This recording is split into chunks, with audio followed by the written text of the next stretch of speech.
오늘 함께 봉독한 마태복음 20장 29절에서 34절 말씀을 근거로 해서 소경 예수님을 만나다 라는 제목으로 함께 은혜를 나누도록 하겠습니다. 우리 모든 인간에게는 어려운 일이 있어도 절망은 없어요. 왜냐하면 하나님이 우리와 함께 하시기 때문에 그렇습니다. 하나님이 우리를 불쌍히 여겨주시면, 그리고 그 예수님 앞에 우리의 문제를 가지고 나아가 부르짖으면 어떤 문제도 해결될 줄 믿습니다. 왜냐하면 우리 하나님이 좋으신 하나님이시기 때문에 그렇습니다. 연약한 자의 부르짖음을 들으시고 외면하시는 분이 아니라 내가 무엇을 해주길 원하니 하고 물으시는 예수님과 같은 분이시기 때문에 그렇습니다. 가던 길을 멈추시면서까지도 다른 사람의 방해가 있음에도 우리를 외면치 않으시고 우리 간구와 부르짖는 소리를 들으시는 하나님이시기 때문에 그렇습니다. 주님은 세상이 외면한 사람들을 당신의 자비 안으로 불러주시고 세상의 문제를 만난 사람들, 질병 가운데 있는 사람들, 아픔이 있는 사람들을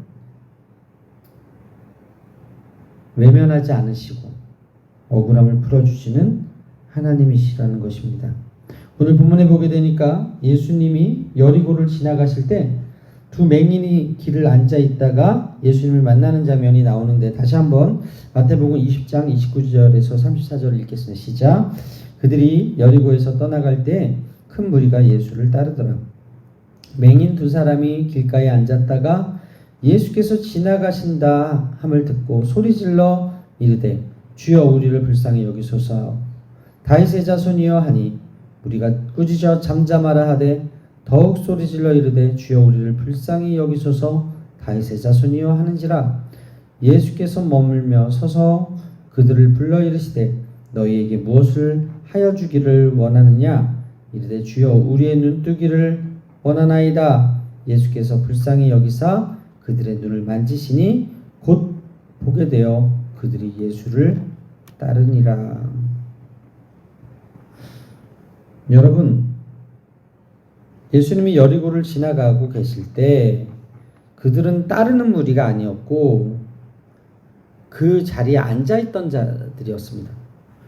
그런데 예수님이 지나가신다는 소리를 듣자마자 이미 들었겠죠? 예수님이 어떤 분인가. 죽은 자를 살리고 눈먼 자를 다시 보게 하고 앉은 자를 일으키고 귀신 들린 자를 고치시고, 예수님에 대한 소문을 분명히 예수님은 은밀하게 당신의 선행과 당신의 치료 사역을 알리지 말라고 했지만 사람들은 은혜 받으니까 어떻게 했어요?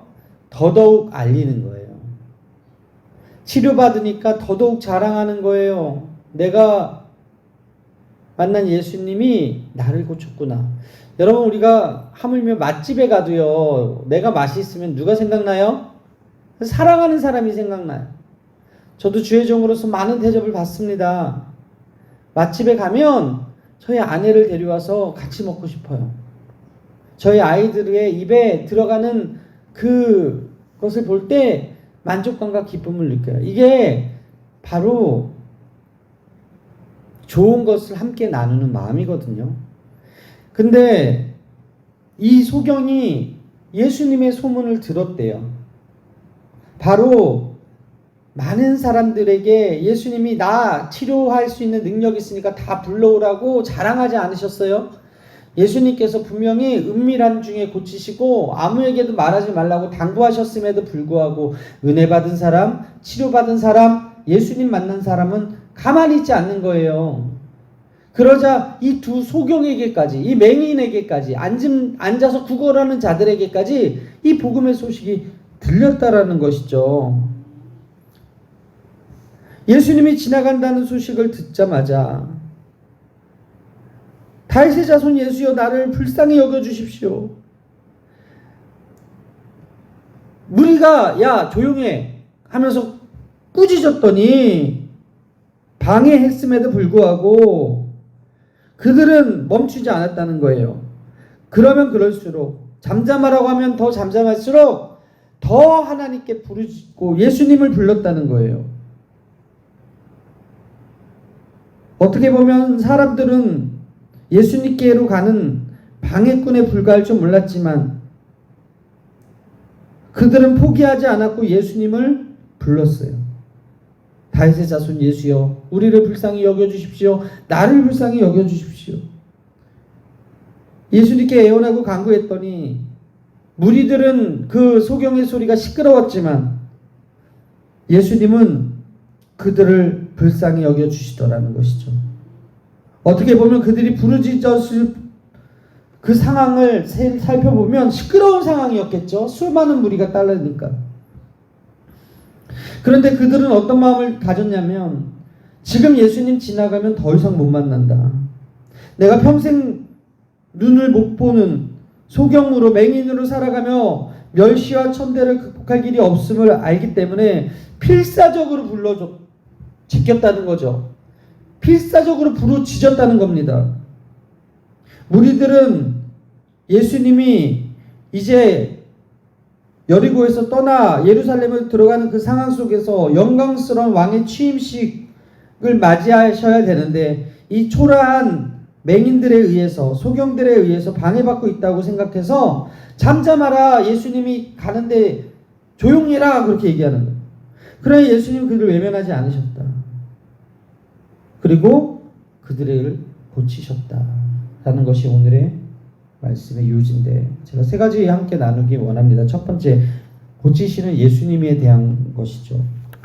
여러분, 우리 예수님은 치료하실 수 있는 분이세요. 다른 세상의 왕들이 할 수 없는 치료를 예수님은 하실 수 있는 분이세요. 악한 마귀는 지금도 우리에게 병을 갖다 주고, 동방의 의인이었던 욥이 하루아침에 모든 것을 잃어버리고 병에 걸렸던 이유는 바로 마귀의 시험 때문이었습니다. 그 시험으로 인해서 질병에 걸린 사람들은 두 부류가 있어요. 그럴 때일수록 하나님께 더 엎드리는 사람과 하나님을 욕하고 떠나는 사람. 여러분, 성경에 다윗도 그렇고 모세도 그렇고 욥도 그렇고 노아도 한때는 실패한 사람들이었어요. 우리보다 앞서간 많은 하나님의 일꾼들, 성경에 기록된 많은 믿음의 선진들은 패배가 있었고 아픔을 경험했던 사람들이었어요. 그렇지만 하나님께서 그들을 내버려 두지 않으셨다. 그들의 믿음을 보시고 그들의 간구를 들으셨다는 것을 우리가 성경을 통해 알 수 있죠. 여러분, 한나는 아기를 갖지 못해서 마음에 큰 상함을 받았지만 하나님께서 그의 통곡과 간절히 부르짖는, 엘리 제사장이 봤을 때 술에 취해서 중얼거리는 것 같이 미친 여자처럼 보였지만 그는 하나님께 부르짖어서 응답을 받더라는 것이죠. 그녀에게 아들 사무엘뿐만 아니라 후에 더 많은 자녀들을 허락했다는 이야기를 우리가 사무엘상을 통해서 알 수 있지 않습니까? 엘리야가 죽기를 구하며 로댓나무 아래서 상심하여서 기도할 때도 하나님은 그를 내버려 두지 않으시고 천사들을 통해서 숯불에 구운 떡과 물을 마시게 하고 힘을 다시 얻게 하시고 찾아오셨다. 다윗이 우리아의 아내 바세바를 범하고 우리아를 죽였을 때 나단 선지자를 통해서 하나님의 책망을 들은 그가 어떻게 했어요? 반응이 튕겨나가지 않았다. 밤마다 이불깃을 적시는 눈물을 흘리면서 회개하니까 하나님께서 세컨드 찬스를 주셨다. 그의 죄를 용서해 주시고 다시 그를 귀하게 사용하셨다는 것이죠. 아시다시피 아람 장군 나아만 이방인입니다. 그런데 나병에 걸려서 죽게 되니까 그 나라의 2인자, 왕의 그 신하였지만 장군이었고 그 나라의 2인자였음에도 불구하고 나병으로 인해서 얼굴을 가리고 몸을 가렸던 그런 사람이었는데 그를 긍휼히 여기신 하나님이 엘리사를 통해서 요단강에 7번 씻게 하고 고쳐준 사건을 우리가 말씀을 통해서 알 수 있어요. 여러분, 우리 하나님은 지금도 상심하고 지금도 낙심하고 지금도 이 소망이 끊어진 이 소경과 같이 절망 가운데 있는 자들을 내버려 두지 않으시고 긍휼히 여기시는, 그리고 그들을 치료하여 주시는 좋으신 하나님이심을 믿으시게 되기를 바랍니다.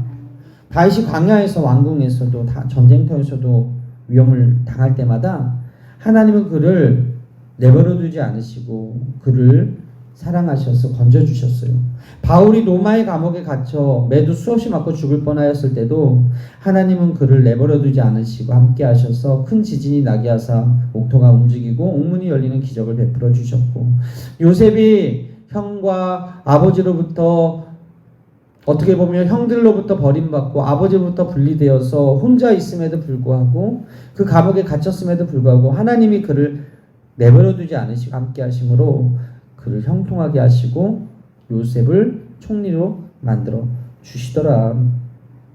다니엘이 왕의 어명을 어긴 것임에도 불구하고 하루에 3번씩 예루살렘을 향해 하나님께 기도하였더니 어떤 일이 있어요? 사자굴에 던져졌지만 하나님이 천사를 보내서 그들의 입을 봉하시고 다윗의 머리털 하나 상관없이 온전하게 구원하셨다. 성경에는 하나님께 부르짖고 기도하고 하나님을 의뢰한 사람들이 어떻게 되어 있는지를 잘 기록하고 있어요. 오늘 본문의 소경들도 예수님이 하나님이신 걸 알았어요. 예수님께 나의 문제를 가져가고 예수님이 나의 문제를 고칠 수 있다고 생각했더니 가만히 있지 않더라는 거죠. 부르짖더라는 것입니다. 여러분, 이와 같이 우리 하나님이 어떤 사람에게 은혜를 베푸시는가?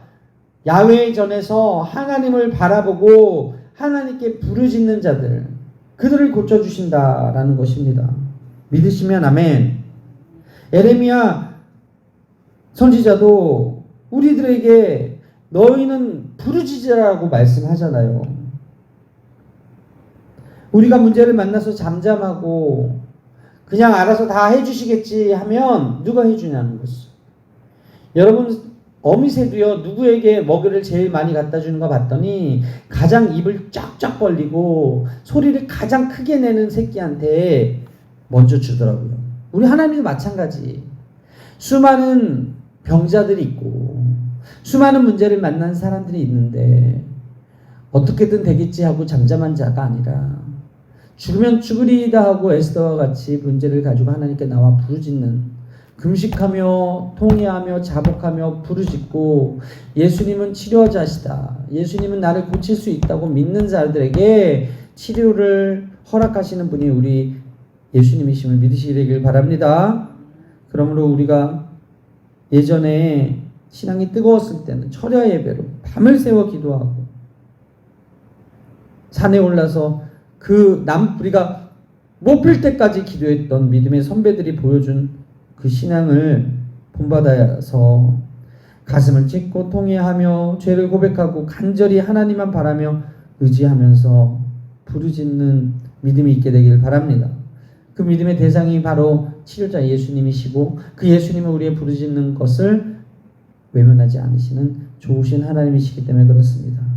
믿음의 선배들이, 그리고 오늘 이 두 소경이 예수님을 만나서 그 상한 심령이 위로받고 그 병든 육체가 고침받고 다시 보게 된 것처럼 우리도 날마다 치료의 예수님을 만나서 우리 삶의 문제를 해결받고 치료받는 은혜가 있게 되기를 주님의 이름으로 축원합니다. 두 번째로 부르짖으라는 일, 부르짖어. 예수님이 치료하실 능력이 있어요. 예수님의 소문을 들었어요.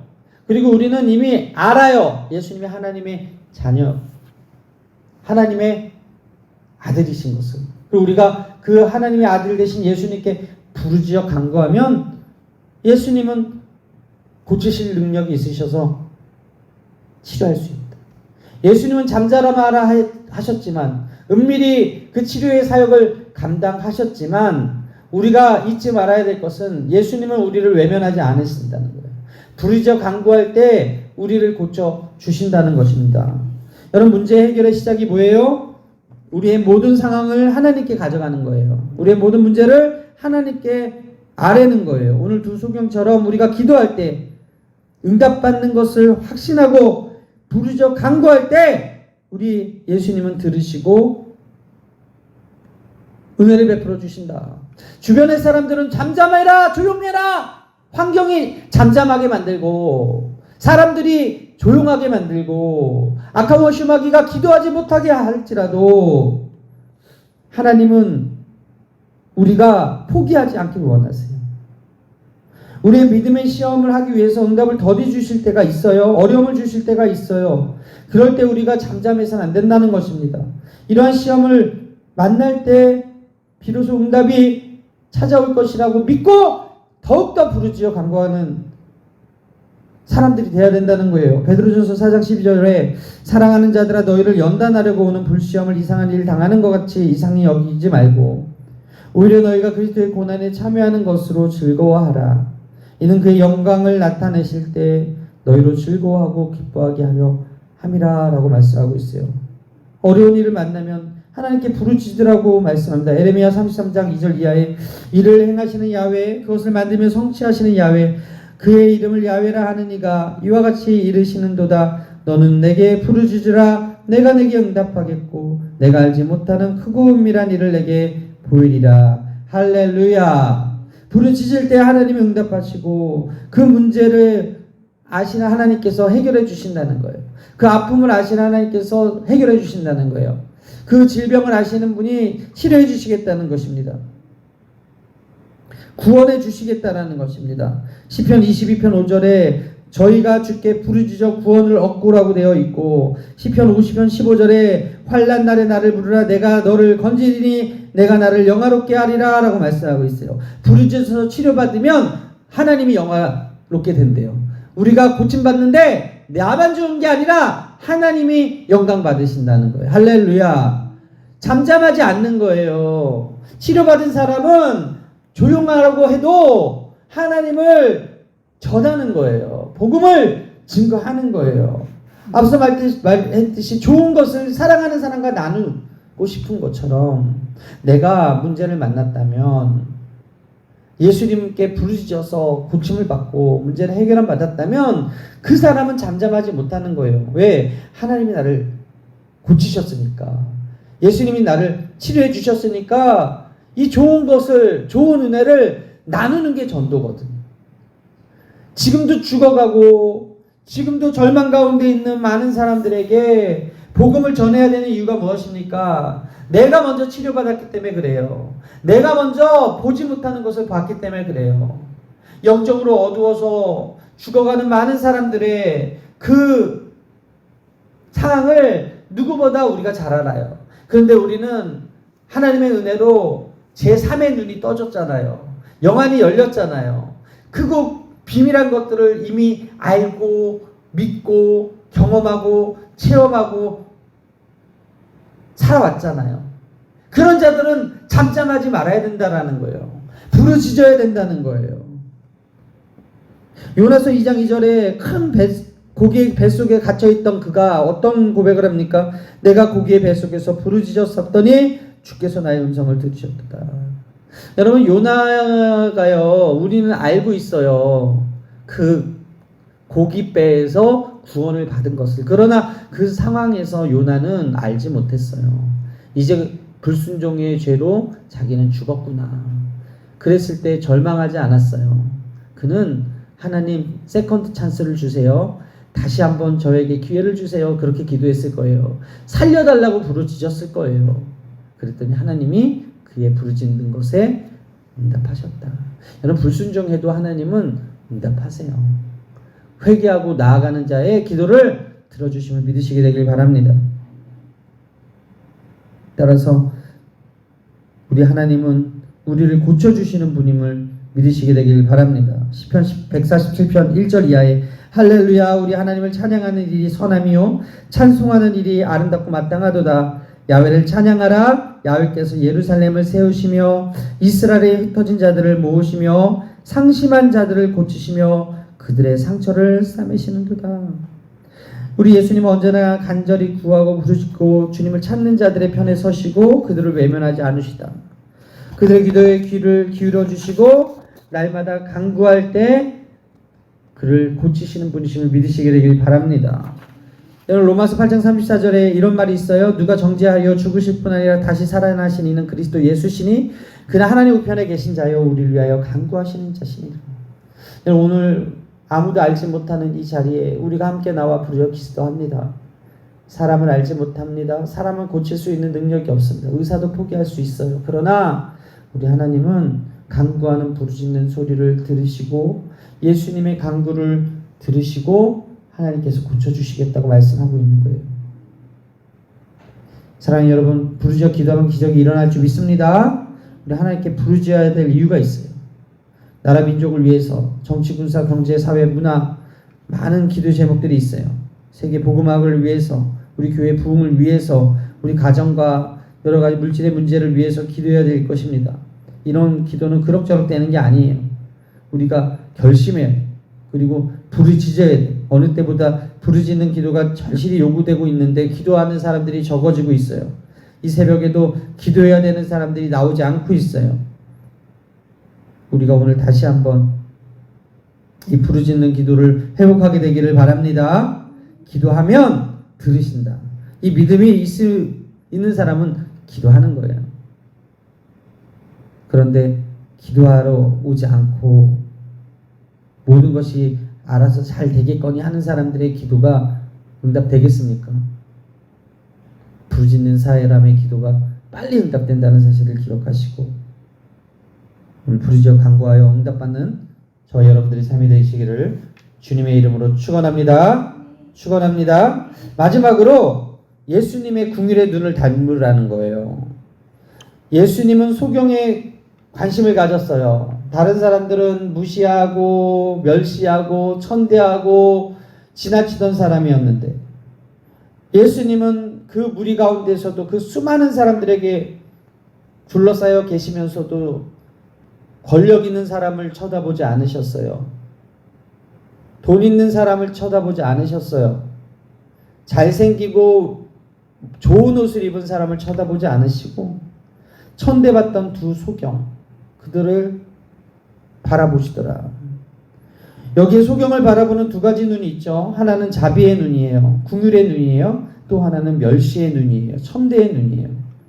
우리도 사람을 볼 때 두 가지 눈으로 볼 수 있어요. 멸시의 눈으로 혹은 자비와 궁율의 눈으로. 여러분 우리는 누구의 눈을 닮아야 될까요? 바로 예수님의 눈을 닮아야 되지 않겠습니까? 아무리 하찮은 사람이라도 그에게는 하나님의 형상이 있어요. 지난주 금요 철야 때 목사님께서 그런 말씀을 하시더라고요. 우리는 소우주다. 우리는 소우주다. 제가 큰 은혜를 받았어요. 우주가 얼마나 광활하고 높아요. 그리고 얼마나 커요. 주님의 높고 위대하심을 내 영혼이 찬양하네. 주님의 높고 위대하심을 내 영혼이 찬양하네.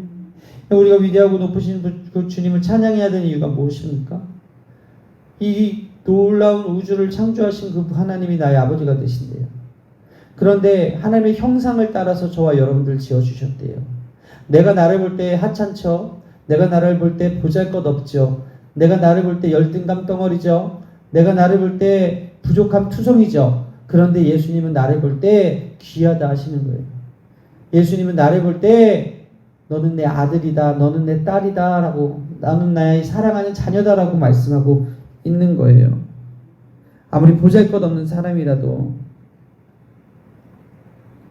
예수님의 형상, 하나님의 형상이 그 안에 있다면 우리는 주변의 사람들을 어떤 눈으로 대해야 됩니까? 바로 궁율의 눈으로 그들을 바라보고 궁율의 마음으로 그들을 대해야 될 줄 믿습니다. 예수님께서 대접받고자 하는 자대로 대접하라고 말씀하잖아요. 내 이웃을 내 몸과 같이 사랑하라고 말씀하고 있지 않습니까? 이게 어떻게 가능해요? 예수님께서 그렇게 행하셨기 때문에 그렇다는 것이죠. 유대인들에게는 중요한 진리를 가르치기 위해서 우화적인 이야기를 담아놓은 책이 있는데 이 책에는 하나님께서 우주를 창조하시기 직전에 먼저 천사들을 창조하시고 그 천사들과 대화를 나누는 내용이 담겨 있습니다. 하나님이 첫 번째 천사인 의의 천사라는 이름을 가진 천사를 불러 이렇게 말씀하셨어요. 내가 세상을 창조하고 그 세상에서 가장 으뜸되는 피조물로 인간을 창조하려고 하는데 어떻게 생각하냐? 그러자 의의 천사가 대답했어요. 하나님, 인간을 창조하지 마세요. 그 인간들은 온갖 불의로 이 세상을 더럽힐 거예요. 하나님께서 두 번째 천사인 거룩의 천사라는 이름의 천사에게 똑같이 질문했어요. 거룩의 천사는 이렇게 대답했습니다. 하나님, 인간을 창조하시면 안 돼요. 그 인간들은 이 세상을 더러움으로 가득 채워놓고 말 거예요. 그래서 하나님께서 세 번째 천사인 빛의 천사를 불러서 또 같은 질문을 하셨어요. 빛의 천사는 하나님 절대로 인간을 창조하셔는 안 됩니다. 인간들은 이 세상을 어둠으로 만들 것입니다. 하나님께서 네 번째 천사 궁율의 천사를 불러 또다시 질문합니다. 내가 인간을 창조하려고 하는데 그때는 어떻게 생각하느냐? 궁율의 천사는 다른 천사와는 전혀 다르게 대답합니다. 하나님, 인간을 창조하셔야 합니다.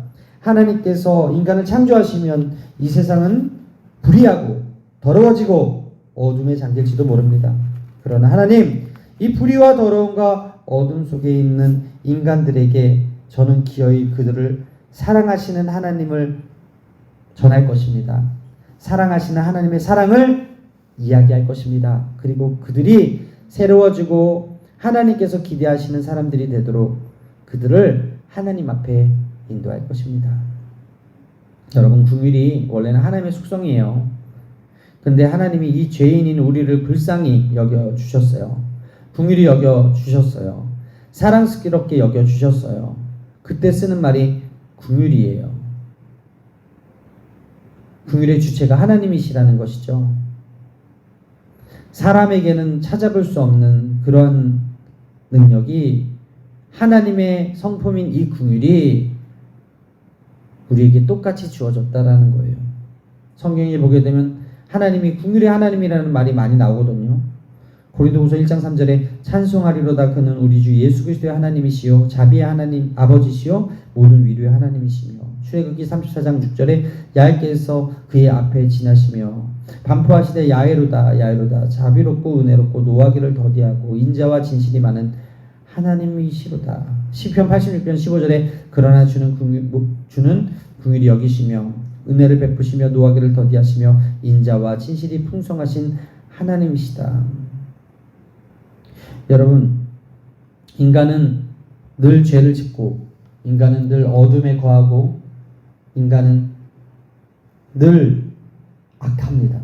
지금도 이스라엘에서 일으킨 그 전쟁을 보게 되면 여러분, 그 하마스라는 그 단체가, 그 테러 단체가 어떤 일을 했어요? 민간인들을 인질로 잡고 강간하고 죽이고 잔혹하게 하는 그 모습들을 세계가 공분을 하고 이스라엘이 전쟁을 선포하는 걸 보지 않습니까? 우리가 이런 전쟁의 소문들을 들을 때 어떻게 해야 되겠습니까? 기도해야 될지 믿습니다. 시편 103편 3절에 저가 내 모든 죄악을 사하시며 내 모든 병을 고치신다고 말씀하고 있어요. 하나님께서는 어떤 죄도 사하여 주시는 분이시고 어떤 병도 고치는 분이시고 그래서 우리는 그 하나님 앞에 부르짖어야 될 줄 믿습니다.